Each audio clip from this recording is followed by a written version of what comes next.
Soft whispering wind, a sudden distant phone ring, then faint silence.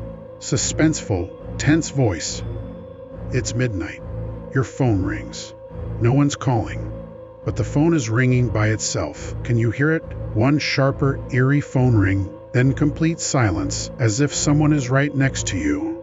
Lisa Morgan wasn't the kind of person who believed in ghosts or curses.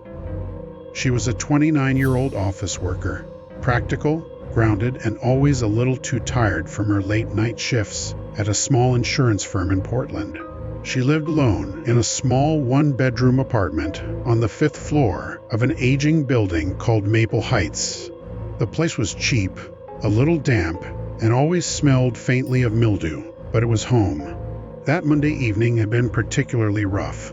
She'd come home around 10:30 p.m., dropped her bag on the couch, and reheated some leftover noodles. The apartment was quiet, except for the low hum of the refrigerator. Then, her landline phone rang. Lisa frowned. Hardly anyone called her on that number anymore, not since she got her smartphone years ago.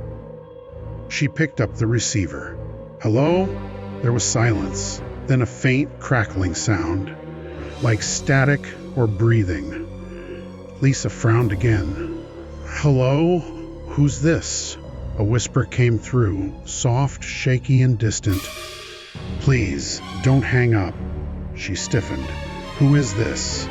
The voice came again, trembling. You answered. Thank you. Lisa's chest tightened. She didn't know the voice. It was female, maybe young, maybe old, distorted by poor signal and something else, something unnatural. Look, I think you have the wrong number, she said quickly, placing the phone back in its cradle. She shook her head. Probably a prank, maybe some bored teenager. But when she checked her call log, there was nothing. No incoming number. Just unknown. The next night, it rang again. Same time, 10:37 p.m. Lisa ignored it. But the ringing didn't stop. It kept going for 2 full minutes. Then stopped. And when she finally looked at the display screen, the word line in use was flashing. Even though the receiver hadn't been picked up, by the 3rd night, Lisa had started feeling uneasy in her own apartment. Every sound seemed louder. The creak of the floorboards, the faint dripping of the bathroom tap, even the neighbor's footsteps upstairs. When the phone rang again, she decided to answer. Who are you? She demanded. There was a pause, then a faint sob. I'm still here, the voice said. You have to help me, please. Lisa swallowed. Help you? Where are you? The voice trembled. Apartment 5C. Lisa froze. That was her own apartment number. What did you say? 5C, the voice repeated. You shouldn't be there. Lisa's heart was hammering now. Who is this? How do you know where I live? The line went dead. The next morning, she went downstairs to the building's front desk. The manager, Mr. Delaney, was a gruff man in his late 50s. Hey, Mr. Delaney, this might sound strange, but do you know if anyone else ever lived in apartment 5C before me? He looked up from his newspaper. Plenty of people. Why? Lisa hesitated. Just curious. I've been getting some weird calls from someone who says they're from 5C. The old man's face went pale. He folded his newspaper slowly. You're not joking? No. Why? He sighed heavily. Before you moved in, there was a girl.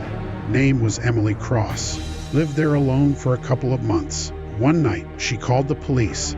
Said someone was inside her apartment. By the time they broke down the door, she was.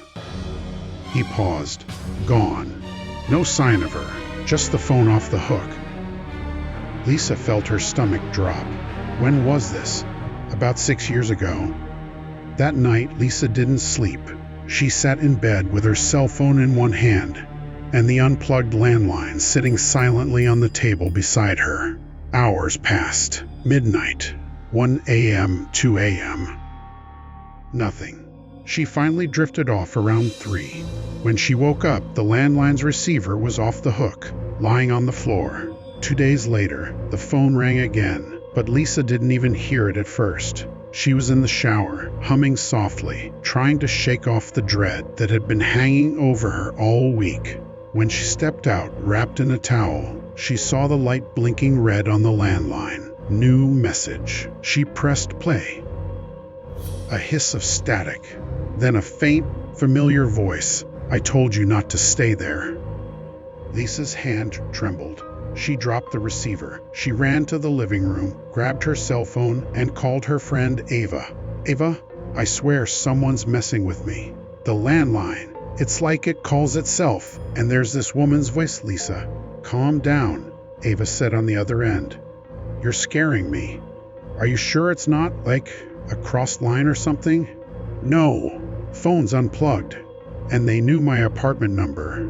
Before she could finish, the landline started ringing again. Lisa stared at it. It wasn't plugged into the wall. Ava's voice came faintly through her cell. "Lisa, what's that sound?" Lisa whispered. "It's ringing again." This time, she didn't answer, but when she held her breath and leaned close, she could still hear the faint static, and through it, someone whispering her name. "Lisa. Lisa, he's here." The following day, Lisa couldn't focus at work. She kept checking her phone, her email, even her office line, half expecting that same ghostly voice to find her again. By evening, she'd made up her mind. She'd stay at Ava's place that night. She packed a small bag, turned off the lights, and went to unplug the phone one last time. But the cord was already cut, neatly sliced, like with scissors. She hadn't done that. And still, the phone rang. Panicking, she answered.